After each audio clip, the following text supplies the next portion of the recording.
लाख योनियां जो है वो समझे थे। अब आगे आज हम सीढ़ी के चित्र समझेंगे।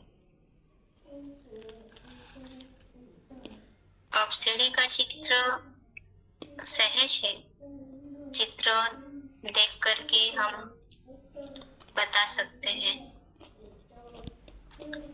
पर इसमें भी बेसिकली तौर पे हमें क्या बताना है उसे समझते हैं। तो लिंक इस प्रकार रहेगा कि हमने अभी समझा कि मानव 84 लाख योनियां नहीं, सिर्फ 84 जन्म ही लेते हैं। तो ये 84 जन्म हमने जो लिया, कौन से युग में कितने जन्म, तो उसके वर्णन इस सीढ़ी के चित्र द्वारा समझते हैं। अब इस सीढ़ी के चित्र में यहाँ पर लिखा ही गया है कि भारत के उत्थान और पतन की 84 जन्म की कहानी। अब भारत जो है वो सारे विश्व के बीच, यानी जितने भी धर्म है, संस्कृति है, सभ्यताएं हैं, उन सभी का उद्गम माना। ये सभी की उत्पत्ति भारत से ही हुई है। वो भारत पिता है, इसलिए ईश्वर जब आते हैं तो आकर उस भारत की उत्थान और पतन की कहानी सुनाते। अब यहाँ पर जो भारत हेडिंग दिया गया है, तो क्या भारत माना है ये जो भारत देश है, तो भारत भूखंड है, क्या उसे ही कहेंगे? क्या देश कभी जन्म लेता है जो यहाँ 84 जन्म की कहानी बताएगी? तो जरूर कोई चैतन्य आत्मा होगी, क्योंकि हम कहते हैं क्या है, भारत माता की जय कहते हैं। तो भारत माता के चित्र दिखाया जाता है, तो फिर जरूर उस माता के साथ कोई चैतन्य में पिता भी होगी।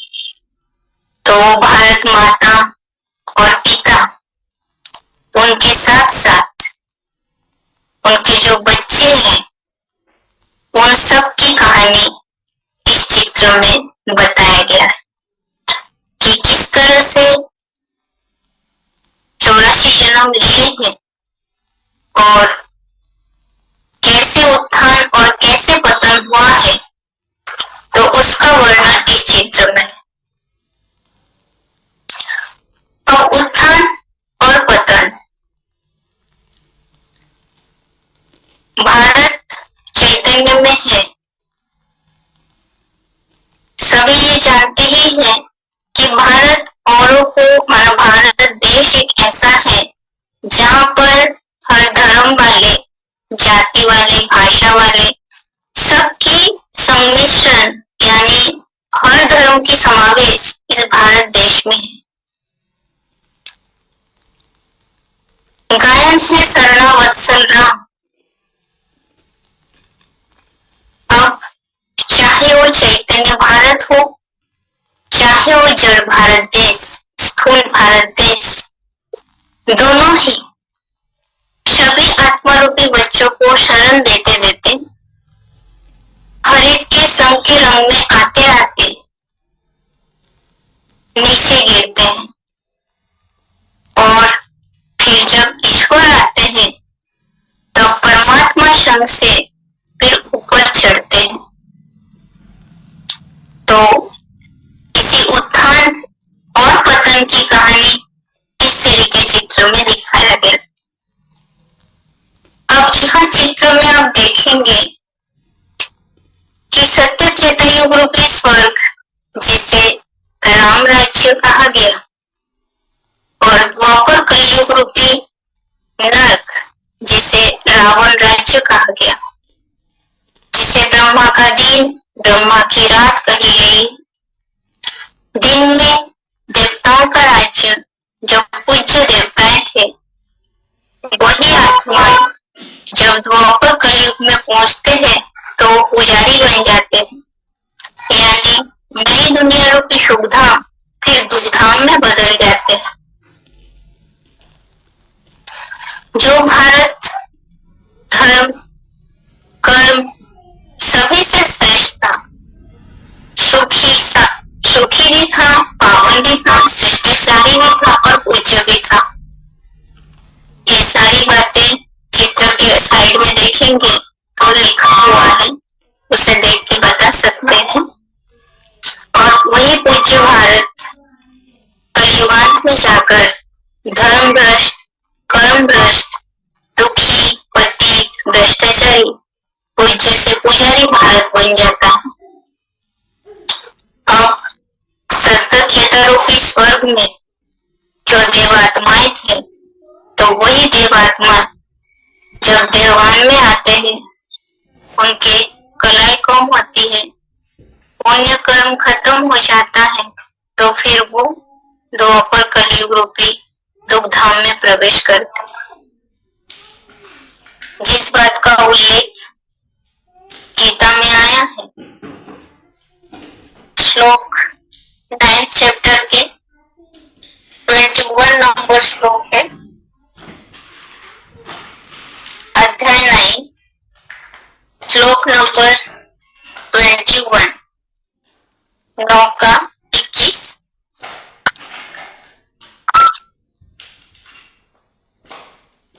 श्लोक है, एतम भुक्त्वा स्वर्गलोकम विशालम क्षीणे पुण्ये मर्तलोकम विशन्ति एवं त्रयीधर्मम अनुप्रपन्ना गतागतम कामो कामा लभन्ते। एतम भुक्त्वा स्वर्गलोकम विशालम क्षीणे पुण्ये मर्तलोकम विशन्ति एवं त्रयीधर्मम अनुप्रपन्ना गतागतम कामा कामा लभन्ते। कामो कामा लभन्ते, तो इसमें बताया कि 2500 वर्ष के जो स्वर्ग लोक है, तो वो देवात्माएं 2500 वर्ष के स्वर्ग लोक भोगने पर उनके जो पुण्य कर्म है वो क्षीण होता है, और पुण्य कर्म क्षीण होने पर वो मृत्यु लोक में प्रवेश करते हैं। अब सतयुग, तो सतयुग में यहाँ पर चित्र में देखेंगे कि सीढ़ी में लक्ष्मी नारायण को दिखाया गया, तो लक्ष्मी नारायण का राज्य चलता है और उनके ही बच्चे राधा कृष्ण हैं, जो बड़े होकर लक्ष्मी नारायण की उपाधि धारण करते हैं। तो यहाँ पर 8 गद्दियां चलती है। सीढ़ी देखेंगे तो 8 सीढ़ी दिखाई गई। यहाँ जो भी रहते हैं वो सूर्यवंशी की पीढ़ी कहलाया जाता है, सूर्यवंशी आत्माएं। आबादी है 9 लाख, 9 लाख से शुरुआत होती है और अंत की आबादी है 2 करोड़। और देवता वर्ण की आत्माएं होते हैं और सतयुग की आयु 1250 वर्ष, और उसमें जो देवात्माएं होते हैं उनकी आयु लगभग 150 वर्ष की होती है और 16 कला होती है। चित्र को ध्यान से देखेंगे तो सतयुगी सीढ़ी में ये सारी बातें एक एक सीढ़ी में लिखी हुई है, तो उसे देख करके बता सकते हैं। 8 गद्दियां यानी 8 जन, आयु होगी 150 वर्ष, कला होगी 16 कला, आबादी होगी शुरुआत की 9 लाख, अंत की 2 करोड़। और जो आत्माएं हैं तो देवता वर्ण की आत्माएं हैं, जिन्हें सूर्यवंशी पीढ़ी कहलाया जाता है। अब फिर सतयुग से देवात्मा त्रेता में उतरते हैं तो वहाँ 8 पीढ़ी यानी 8 जन्म, फिर त्रेता युग। तो त्रेता युग में राम सीता की राज्य है जो चंद्रवंशी पीढ़ी कहलाया जाता है। यहाँ जन्म की संख्या बढ़ती है और आयु घटती है। यहाँ 12 जन्म है और आयु 100 वर्ष लगभग कहेंगे।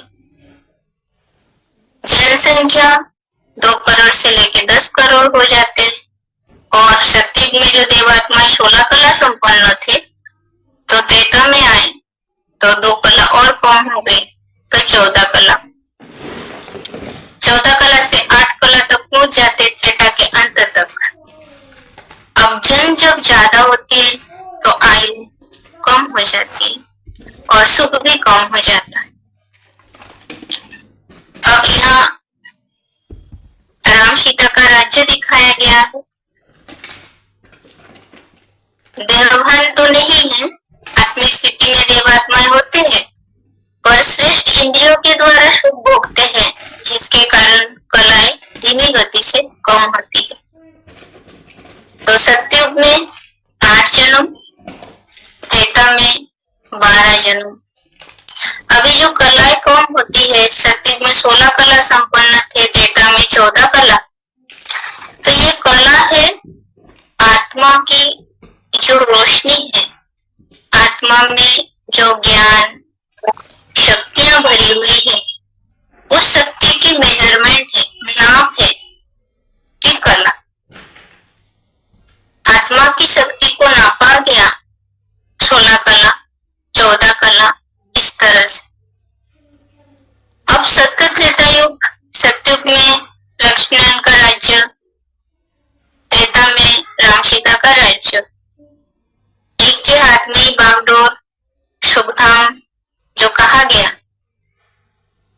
अब फिर यहाँ बीच में आप चित्र देखेंगे कि एक भारत खंड को दिखाया गया। फिर उसके बाद से द्वापर युग शुरू हो जाती। अब ये जो द्वापर युग शुरू हुआ, शब्द में ही अर्थ समाये हुए हैं। द्वापर, 2 पूर्व यानी 2 भाषा, 2 मत, 2 धर्म, 2 राज्य, 2 वंश, हर प्रकार में, हर चीज में डिवाइड बढ़ जाता है। तो द्वापर युग भी 1250 वर्ष की है, पर वहां वही देवात्माएं जो सत्य त्रेता में थे वो देवभान में आते हैं और साधारण मानव बन जाते हैं और 5 विकार रूपी काम, क्रोध, लोभ, मोह, अहंकार की जंजीरों में फंस जाते हैं। जो दिखाया चित्र में कि रावण अपने जंजीरें फैला रहे हैं। तो जंजीरें है क्या चीज? ये एक बंधन है। द्वापर कलयुग में आकर मानव देवभान में फंसने के कारण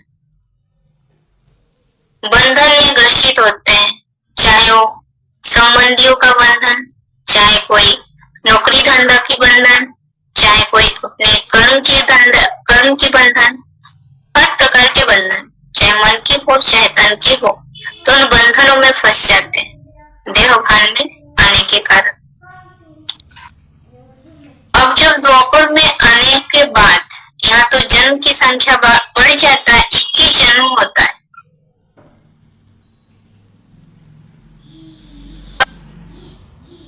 देवभान में आने के कारण द्वापर युग से ही दुख अशांति की शुरुआत होती है और उस दुख अशांति से मुक्ति हेतु भगवान का आश्रय लेते हैं।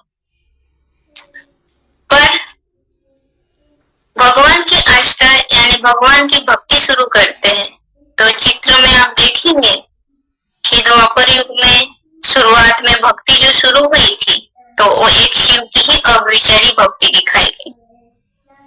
जो चित्र में आगे दिखाया गया कि भक्ति भी अव्यभिचारी से व्यभिचार की ओर जाता है, यानी सात्विक भक्ति से तामसी भक्ति शुरू हो जाती,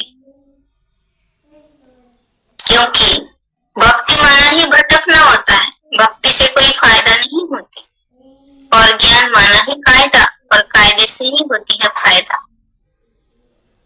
अब भक्ति न होने के कारण एक को पहचान नहीं पाते, अनेकों के आगे माथा टेकते रहते हैं। अब ये जो भक्ति है, देवताएं जो होते हैं सात्विक देवात्माओं की भक्ति करेंगे, तामसी लोग जो होंगे वो भूत प्रेतों की पूजा करेंगे। तो इस तरह की भक्ति में भी जो शत प्रधानता से तम प्रधानता की ओर जाते हैं, तो उसका भी उल्लेख गीता में आया है। 17वें अध्याय का 4था श्लोक, चैप्टर 17, श्लोक नंबर 4। श्लोक है, यजन्ते सात्विका देवान यक्ष रक्षांसि राजसा प्रेतान भूत गणान सैन्य च अन्ये यजन्ते तामसा जना।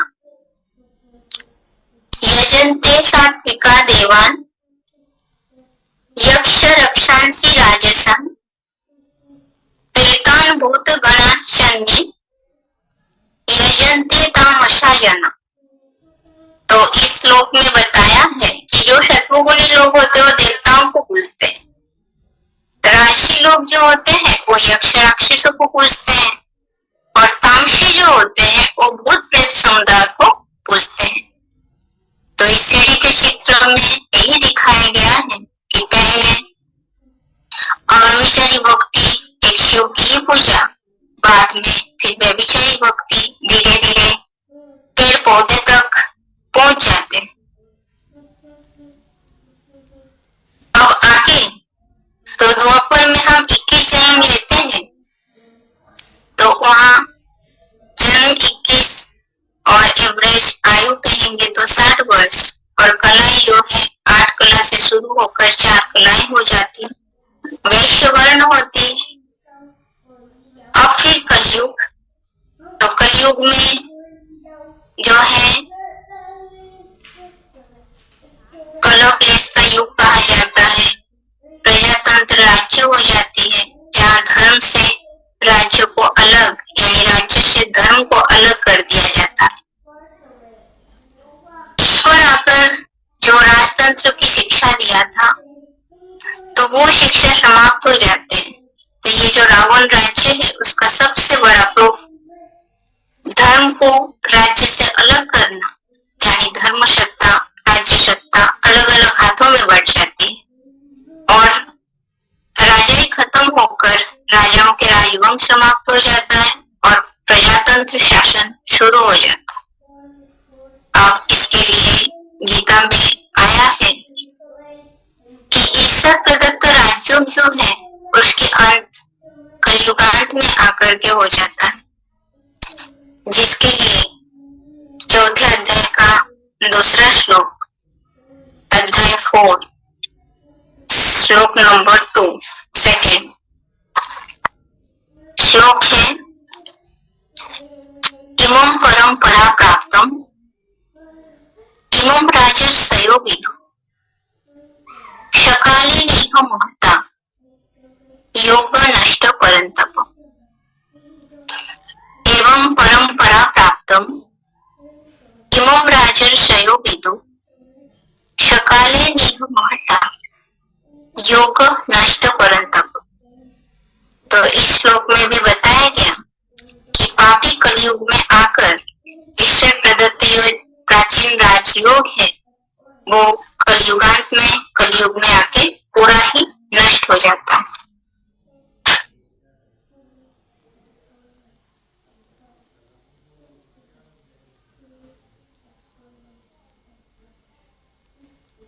अब ये चित्र आगे और भी समझने का है, पर अभी आज जहां तक देखे हैं उसे एक बार रिपीट समझते हैं।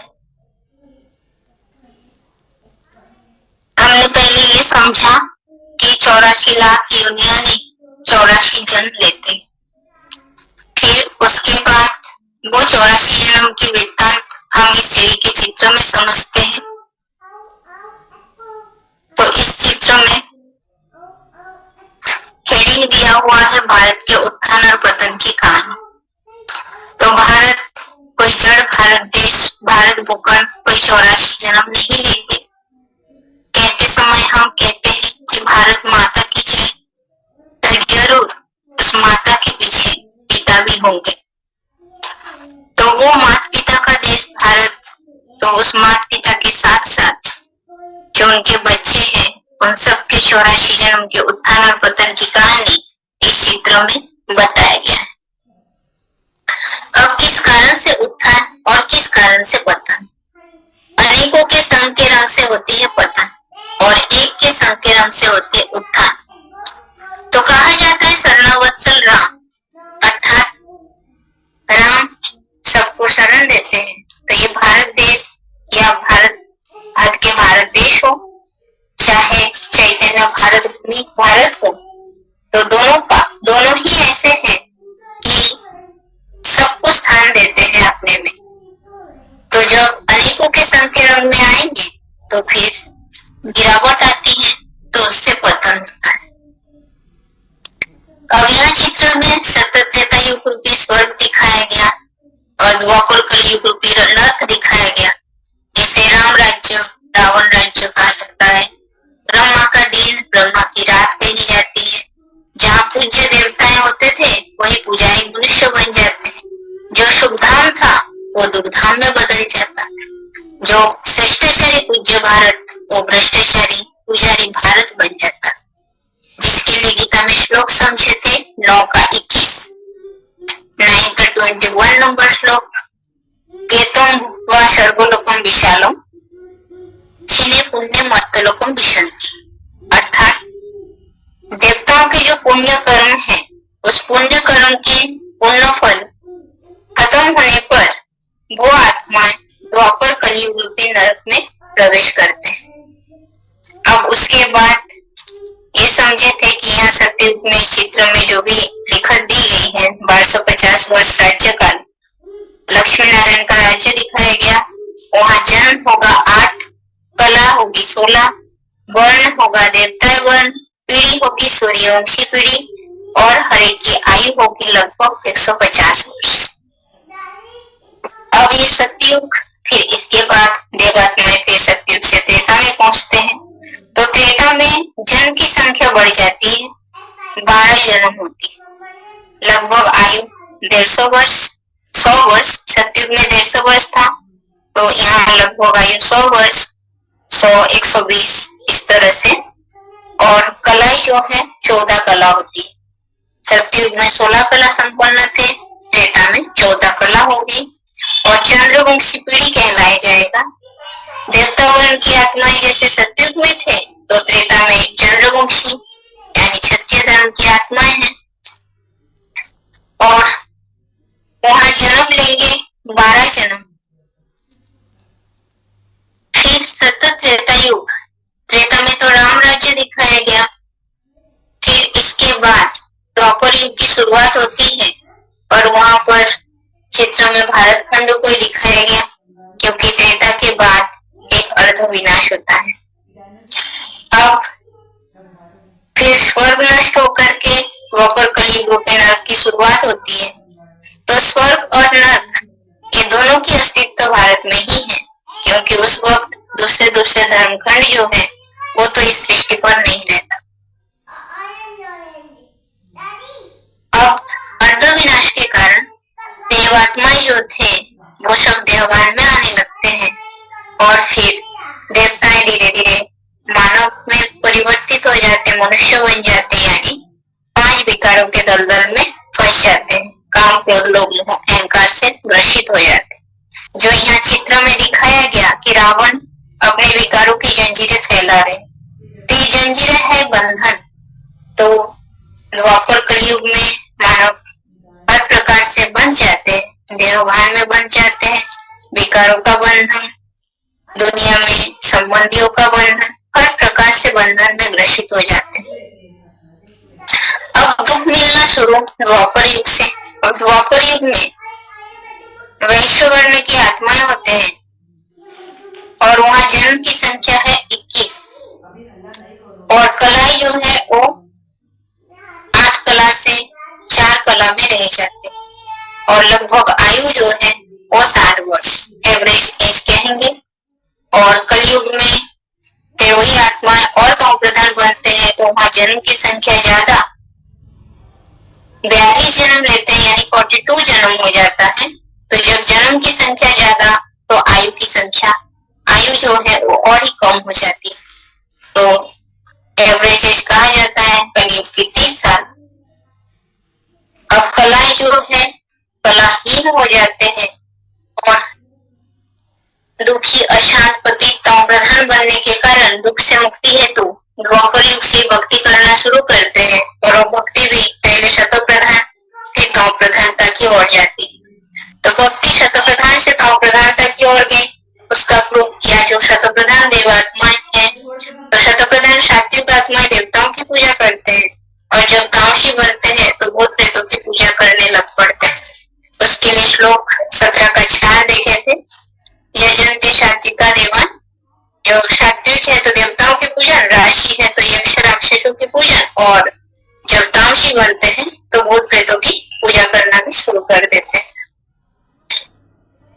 अब कलयुग में तो कलाहीन अवस्था हो जाते हैं और प्रजातंत्र शासन शुरू हो जाता है, राजतंत्र पूरा ही समाप्त हो जाती है। इसके लिए चित्र में दिखाया गया धर्म सत्ता और राज्य सत्ता दोनों अलग अलग हाथों में बटी हुई। तो ईश्वर जब सृष्टि पर आया तो राज्यों की शिक्षा द्वारा राज्य स्थापन करके गया, तो वो राजतंत्र कलयुगांत में आकर के समाप्त हो जाते हैं, जिसके लिए श्लोक देखे थे 4 अध्याय का 2। एवं परंपरा प्राप्तम इमं राजर्षयो विदु सकाले निहम महता योग नष्ट परंतप। अब यहाँ तक समझे हैं, अभी कल के क्लास में आगे का समझेंगे। आज के लिए यहाँ तक ही। ओम शांति।